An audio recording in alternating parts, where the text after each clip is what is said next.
So, Eric, what do you think of Ealing Council's philosophy, if you like, around planning and land use and building use around the borough? Well, you can get an impression of their attitude to dealing with residents when you realise that you can't phone them up.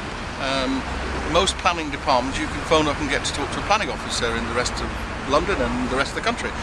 But you can only leave a message for a planning officer and they're supposed to get back to you in 24 hours. Sometimes they do, sometimes they don't. And you know, I find that very unhelpful.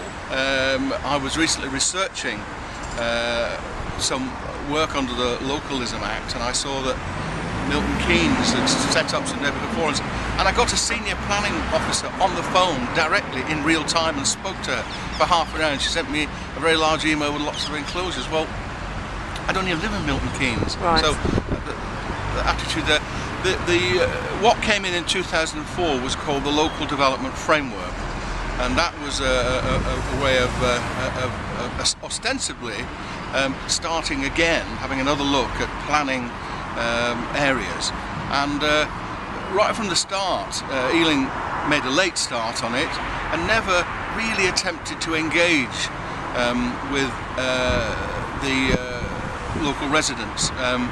My wife comes from Lancashire in Southport, and I read in the local paper that the council had 65 meetings around Southport with local with residents. At no time has Ealing engaged in that number of meetings. In fact, in West Ealing they refused to supply a council officer, and we ran 3 public meetings ourselves on the subject, trying to explain to people. So not very collaborative, not very responsive, not very informative.